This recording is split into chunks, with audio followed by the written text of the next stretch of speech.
going to introduce Rod Banks. Rod is with Wells Fargo. He's the vice president of the senior community relations consultant. He works in the Charlotte and Western Atlantic regions. Rod is the vice president, senior community relations consultant. He's provided leadership for Wells Fargo's community development, community affairs, philanthropy, and regional local community partnerships. Rod holds a Bachelor's of Science degree in Finance and Management from the University of South Carolina and a Master's of Business Administration from Gardner-Webb University. He has served on the boards and committees of several nonprofits, including Belmont Community Development Corporation, Goodwill of Southern Piedmont, YMCA of Greater Charlotte, Community Link, and LISC. Rod joined Wells Fargo Wachovia in 2007. He has over 20 years of experience in community development and relations in the public and private sector. So I'm gonna let Rod take it away from here. And I'm really excited for y'all to hear from Rod and all about financial literacy and goals.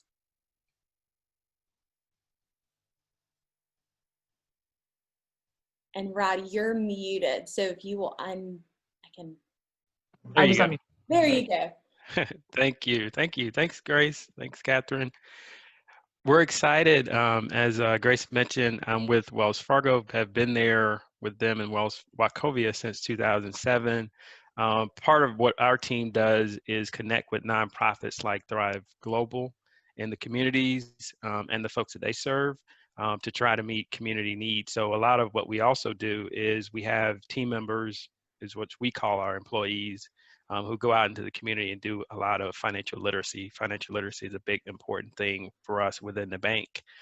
We have a great product that we're going to share some of those items from called Hands-On Banking, which is available. And I know all of you, I think, have been sent the link and information to some of the stuff that we're going to cover. So we're going to dive right into the presentation because we want to leave some time for your questions and your interaction. If you have questions as we're going through this about anything that we're going to cover, as well as any other money-related or financial-related questions that you might have at this time. So we want to get started. So I know Grace sent you all the materials that we're going to go through. So at a high level, we're just going to do a budgeting spending plan exercise. We want to make sure that you have some foundational experience, tips and tools around managing your money as you go into the college arena and become a young adult and eventually going out into the workforce or start your own business. So we want to make sure you have some foundational tactics and tools and tips around how to manage your spending on a regular basis. So let's get into the presentation. So a couple of things that we're going to talk about is in creating the spending plan. The two basic components of a spending plan is knowing where your money, the money that you have coming in, and knowing about the money that's going out. So and that's really just basically income and expenses. So on the income side, there's basically two types of income. You have your gross income and you have your net income. Gross income is, how much you make, and net income is how much you actually take home on a weekly basis. And I know many of you have part-time jobs, so you know how much you make, however much that is per hour, and then how much you actually take home on a weekly basis after they take out taxes and whatever. On the expense side, we're going to talk about three primary types of expenses. So fixed expenses, flexible expenses, discretionary expenses. So we'll talk a little bit about what each of these are before we break out into the breakout rooms. So fixed expenses are those that occur on a regular basis for things like necessities. So those regular amounts that don't typically change on a monthly basis. So if you're paying rent, your rent typically stays the same every month. Insurance could be one of those fixed expenses. Flexible expenses, there are regular things that you pay on a regular basis and also typically for necessities, but they're flexible. You have a little bit more control. So you spend money every month on groceries and food, utility bills, power bill, gas bill, and things of that nature, and they can fluctuate a little bit based on your usage that month. And then the last category is discretionary expenses. So this is what you control. So the dollars that you get to spend or you choose to spend on things like clothing, going out to the movies, and things of that nature. Those are things that are discretionary because you have really the control over how much of those things you want to spend. And then the last thing we'd say about discretionary expenses, we think of savings as a discretionary expense because it's really up to you how much you decide to save every month. But we're encouraging everyone to save, really pay yourself first around savings. So as we go into the sheet that's on the on display on the screen now, let's go to the next one here. So each of you are going to be moved into a breakout room. There's going to be 3 or 4 of you primarily within the breakout room, and we're going to divide not the groups, but each of you individually to play a role in filling out this sheet. So on the second sheet, though, the one that's up there now, we're going to tell you exactly how much your rent is going to be for that month, your car loan payment if you choose to get a used car or a new car, your car insurance for the month if you choose to get a new car or a used car. You can see the difference. Some folks may choose to get a bus pass depending on where you live. We're not going to tell you where you live. You live in an area that has public transportation. So it could be New York, it could be Charlotte, North Carolina. And then we're going to show you what your flexible expenses are. So that's utilities, internet, cable TV, cell phone, gas in your car, groceries, etc. Dining out, clothing, entertainment, and things of that nature are all discretionary. So we'll share some different information about those. So this is the guide that you're going to use on this sheet, which is the second sheet that I know Grace and Catherine sent out to you all. If we go back to the previous sheet, this is the one where you're going to put this information in. So maybe you had a chance to print this out. If you didn't, feel free to take out a blank sheet of paper and just write these in. So this is where you're going to put in your numbers to fill out your spending plan. And note that we're calling it a spending plan. We're not calling it a budget. A lot of folks don't like the term budget. We prefer to use spending plans because you're really spending how you're going to use your income on a monthly basis. So we're about to send you all into the breakout room, but I wanted to give you just a little bit of guidelines of how we're going to split you all up. So here is the profile that each of you will have for today to complete your exercises. So if your birthday is between January and June, so January 1st to June 30th of the year, you are a junior level manager at a large company. You completed your bachelor's degree at a 4-year university, and you have a few years work experience under your belt. Your monthly take-home pay is $3,200 per month. So the main thing to note here is that you're a junior level manager. You've completed your 4-year degree in college. You have some work experience, and your take-home pay, which is the main thing that you want to note on your sheet, is $3,200 per month. That's a monthly take-home pay, so that's your net, not your gross.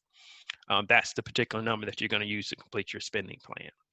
If your birthday is between July 1st and December 31st, so anytime in between July and December, you're going to imagine yourself as a current college student, which some of you are or will be soon. You still don't have the skills yet for a high-paying salary because you're a college student, but your goal is to increase your earning power as you're going to college.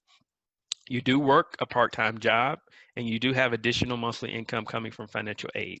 So your monthly net income is going to be $1,800 per month.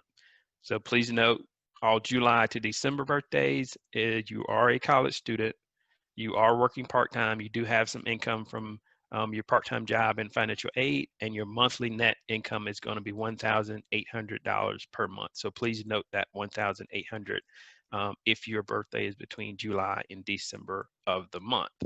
Okay, so with that information and some the previous guidance that we gave you, we're going to ask you all, Grace is now going to send you all into your breakout rooms. And you will note that some of the folks within your breakout rooms will be January to June, some will be July to December. Feel free to have some conversations within the room about any questions that you have, learn from each other about how you're deciding different things. But we're interested in seeing the process that you go through and the thought process. Once we come out of the breakout sessions, we are going to ask you all to share your experience share some thoughts. The hope is at the end of it, in your spending plan, that you do have a positive amount left over at the end of the month. That's the hope. That's the hope that everyone who does a budget or a spending plan has, is that you have some left over. So you will have to make some trade-offs. So be mindful of that. But we're interested in seeing, what questions you would have and how the experience is going to go for you all. So with that, Grace, can you now send them into the breakout rooms? And we'll Yeah. see you all in, how much are we going to give them now, Grace? I think I we know have we're over a little bit. yeah, I think we had about 10 to 15 minutes. That should be fine. I'll send you off in breakout rooms. When I send you, make sure you accept the breakout room, besides Rod and Catherine. And when we will bring y'all back. So stay in your breakout rooms until we ask for y'all to come back. So we will see y'all soon.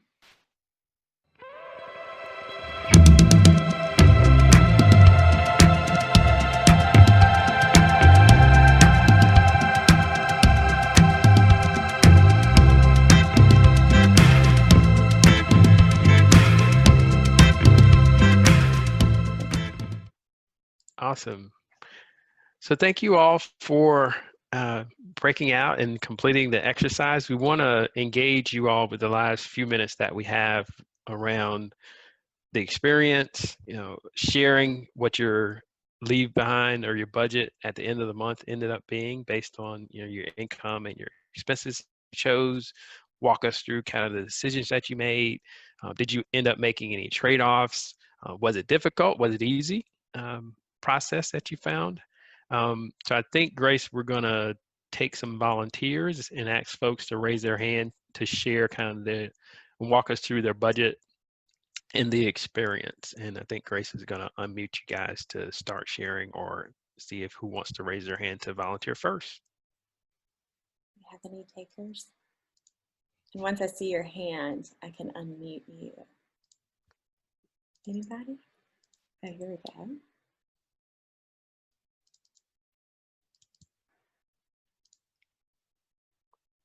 So who do we have? Do we have, Oh, there we go. okay. Okay, I think I need to be. Go ahead. Yeah. My group, I was with Root and Hazel.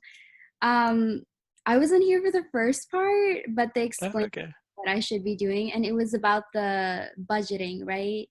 Yes. Yes. And we had $3,200 as the income. Okay, so for fixed rent, car, and insurance, for rent we did $750, $250 for car, and then in car insurance for $120. So we decided to have used car. And for rent we just had two, I guess, one roommate, so two people living in the house with 2-bedroom apartment, and we just divide that out. For the flexible expenses, utilities, internet, cell phone, gas, and groceries. For utilities, we have $50. For internet, $25. We decided not to do cable TV because nobody watches cable anymore. Cell phone, we did $100.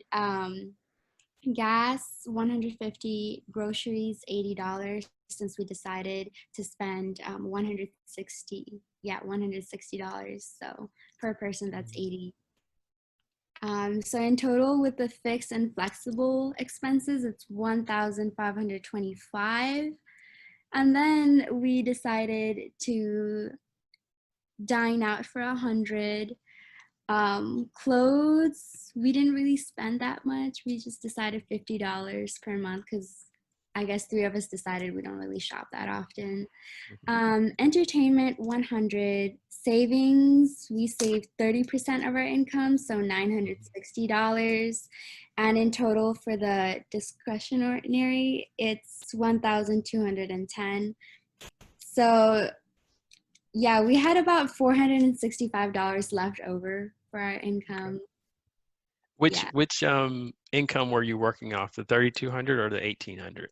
3,200. 3,200. And you all decided that you would be roommates? Yeah. So you would sell it up. Okay, good. How much again did you have in savings? $960. 900. Wow, that's a lot Yeah. in savings. Yeah, wow, that's a lot. So yeah, I mean, thank you for doing that. So did you, was it difficult to make decisions about where to spend and where not to Well, spend? we had a lot of leftover money, so Okay. really difficult. But with the fixed expenses and the flexible expenses, we were really critical of where we wanted our Mhm, money to go because that's what's most important and not mhm, like the extra dining out, clothing, entertainment, and stuff. So maybe that's why, because we had a used mhm. car and we didn't have cable TV, or stuff like that. But yeah, it wasn't Okay. really hard.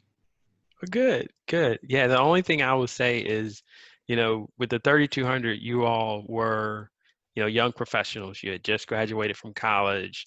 3,200 a month, sounds like a pretty good salary, and you all had a lot left over to put into savings. Once you graduate college, you start thinking about, do I want my own place? Do I want that new car? Do I need to buy certain clothing because I'm in a professional setting and things of that nature. So I think, you're thinking about it from the mindset of, as a college student or soon to be college student, but some of those things could change, once you graduate college and have different experiences. But great, great. Thanks for sharing that. Thank you all for the teamwork on that. So great, great job. So Grace, do we have others? Yeah, anyone want to give me a thumbs up if they're ready to present for their group? And I will, if not, I might have to go random, which I know is not as fun. Anybody? All righty, I'm going to randomly choose. Ashlyn, do you mind going? I'm going to ask to unmute you so you have the floor. Okay, so I was a college student, and so my monthly income was 1,800, and I ended up with $116 in my savings, and I got a 2-bedroom apartment, and I have 3 roommates. So I'm sharing a room with one of the roommates to make the rent a little bit cheaper. And we Oh, decided wow. not to have cable because nobody really watches cable TV. It's always Netflix and Hulu and stuff. And I also decided to do more of the grocery shopping because I don't really dine out like that. But I did kind of splurge on my phone.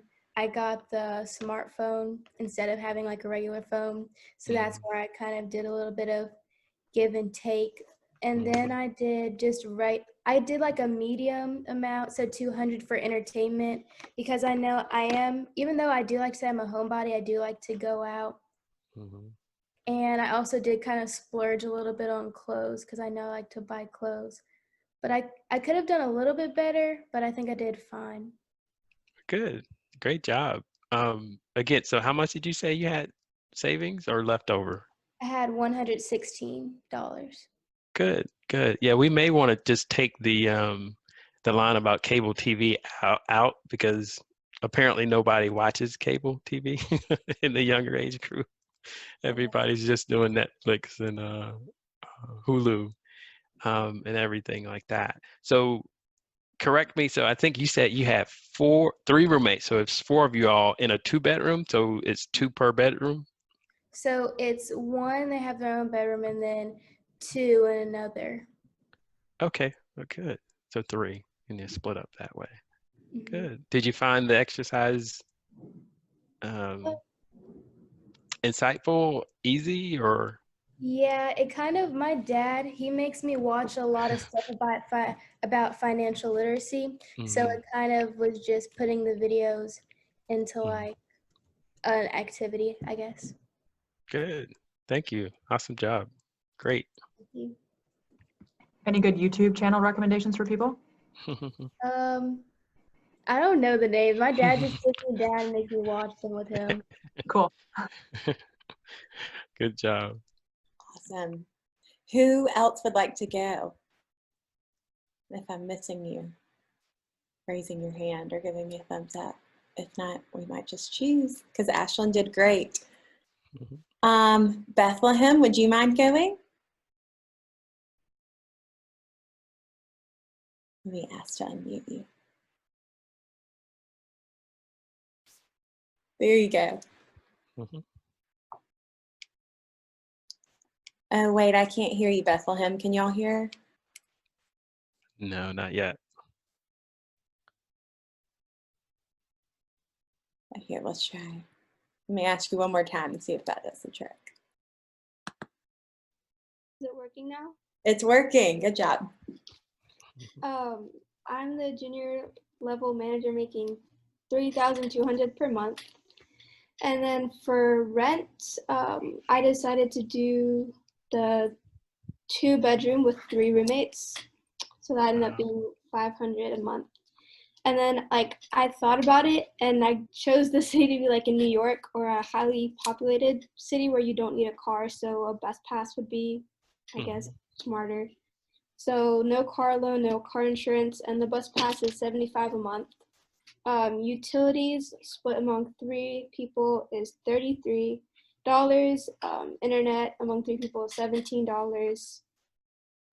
No cable TV because we don't use that. No gas for cars needed. Groceries, don't try not to like dine out as much to save money. So $160. So the dining out would be $100. Clothing, business clothes is like pretty expensive, I guess. So $200. Entertainment, Netflix, and all that added up $200. And then savings decided to do 20%, $640. So the monthly expenses were $2,175, and then leftover is $1,025. Awesome. Awesome job. So on the savings, I think you said 20%. So you just think 20% will be a good number and you just plugged it in, or because they do recommend that you do at least 10%. So anything over 10% is considered, excellent. I think the first group that reported out probably had more than 20% savings. But yeah, that's a great number. Yeah, I chose it because my dad always said to put 20% for like Okay, any good. rainy days or whatever. It's better to be safe and have extra. So Good. Awesome job. Awesome job. I see a lot of folks are getting roommates, particularly young professionals. That may change when you become a young professional. I don't know how many folks may at that point not want to have a roommate, but I think that is an awesome way to save money. And the bus pass with no car insurance and no car payment is a good choice, depending on where you live. So, New York, a lot of people don't have cards because you don't need them, and things of that nature. So great. Thank you for sharing. Great job. So we're right at, and thank you all who shared. Thank you all for participating actively. I know everyone did within the groups. And we can't hear from everyone, but thank you for the awesome job that you all have done. One last thing, was there any other just general questions around finances that we can answer while we have a few more minutes and then before we close out? Regarding this exercise or just something in general that you're wondering about from a financial perspective? And you can either raise your hand or put something in the chat window as well.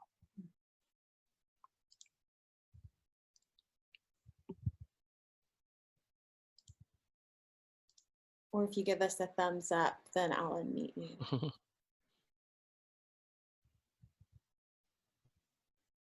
Okay. Oh, we have one. Rod, one came through on the chat from Bethlehem. Bethlehem had a question about a savings account and interest. What age should we start and what is a good interest rate? That's a great question. Yeah, I would say you should start as young as you can. And I think under a certain age, and your parents can open up a savings account for you. It's kind of a joint account in your name. But once you become a teenager, you can open up your own teen, checking account, teen savings account, and all of you all are about to embark on college. So there are college focus, accounts which have minimal or no fees that you can open. The interest rate question is an interesting one, just based on where we are around rates in this current environment. There aren't many savings accounts that are offering very good savings rates. So most of the typical rates are, 1% or below, which sounds awful, to be honest, at this point. But we're just in an economic situation where the Fed has lowered the rate so much that you're really not going to get a big interest rate on a savings account. Now, you can find some online savings accounts because, some of the banks who don't have actual branches and brick facilities can offer a little bit because they're online based. So there are some online banks which will get you a little bit of better rate, maybe around 1% or a little bit more. But typically the advantage of having a savings account is you just have a vehicle that you can put money into to save for specific goals. So you're really not saving in a savings account to earn interest. You can do other things like CDs, which pay a little bit more. You can invest in the stock market in something conservative that pays a little bit more. But those things, with the ability to make a little bit more money, they aren't as easily accessible as a savings account where you can just go to the bank and take those dollars out. So always good to have a savings account. Any bank that's in town that you already work with or you're interested in, or some online banks have savings account that you can take advantage of. So definitely would say if you're working and you're doing direct deposit, or you have money coming in from financial aid, you want to have a checking account and a savings account. Savings account is you can put some dollars in there, even if it's small, on a regular basis. I Rod, see the question. Yeah, I see we had the. a few more questions come in as well while you were speaking, actually. How much should a college student save a month? It depends. So if you are getting money from a part-time job every month, or you have financial aid dollars that are coming in, a good target number is 10%. If you can do anything above 10%, great. And it may be, I just want to save $10 every week. All of it adds up over time. So even if it's just $10 every week, you get paid every week. That's $40 a month. End of the year, you have a few $100s saved. If you can do more, great. But I would say from a target standpoint, target 10% if you can do that. Regardless of how much you make on a monthly basis, just getting into the habit of doing 10%, and then once you make more income going as you grow older. Still being in that habit of 10%. So as your income increases, that 10% becomes a little bit more. Would you recommend investing some of your savings in the stock market? A little bit.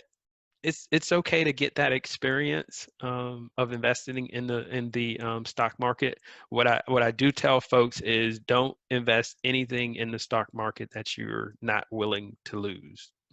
So from that standpoint, it's not, that big of a burden. So if that's your mentality, then you likely won't be investing more than you could stand to lose.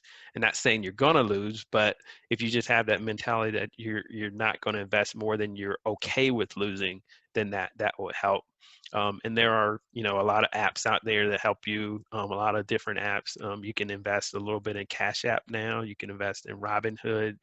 And some other things like that, just a little bit. But I would say do your research. You don't want to necessarily buy a stock just because it has a low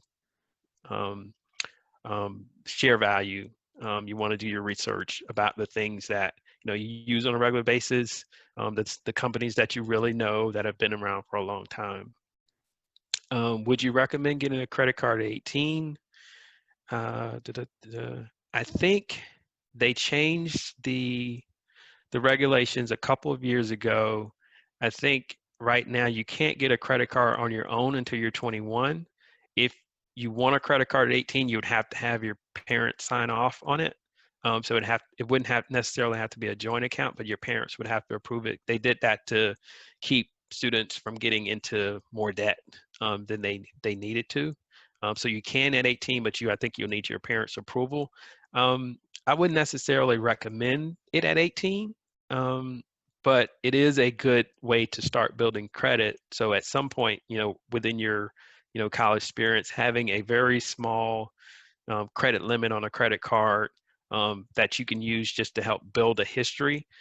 If you can pay it off every month, whatever you use, pay it off. You want to make sure that you maintain a very low balance in those credit cards, because one of the things that impacts your credit score is your credit history and the length of time that you've had credit as well.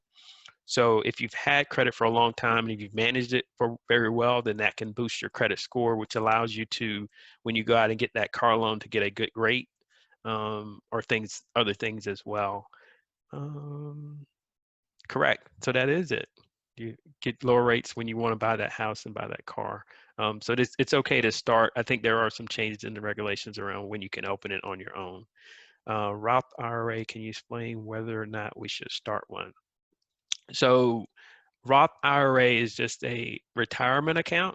So when many of you start your jobs, you will have the option of investing in a 401k account with your company, which basically takes dollars out to invest in retirement pre-tax. So you can invest in mutual funds, and all the most major companies, large companies, have those. A Roth IRA is different in that you're investing with your net income. So you're not investing before taxes, you're investing after taxes. The difference is when the taxes are taken out. So the Roth IRA, the taxes will come out later when you retire. If you take them out prior to retirement, you're going to pay a penalty or a tax to do that. But they are good options. And there are some companies who will offer a Roth IRA as part of their retirement package. So I would say as soon as you start any income, it's good to start thinking about a Roth IRA to retire for retirement, because the earlier you start investing for your retirement, the longer time that you have to build that income. So when you actually retire it, it's worth more. Should you do Forex? I would do a lot of research on that. I have a senior, almost senior in college, who's dabbled in it a little bit, and he thinks it's great. But I would say do a lot of research on that, and maybe start out with some basic stock market investments before I would dabble into Forex. Again, only invest what you're willing to lose as well. I think anyone with an income can start you would have to have a job that has a 401k plan to invest in a 401k. You could start with a Roth IRA before you did a 401k if you aren't working. I'm trying to read the last one. So do you think it's better for college to have a time-locked savings account in order to get higher interest rates? Risky because we might need to pull the money out earlier than set time.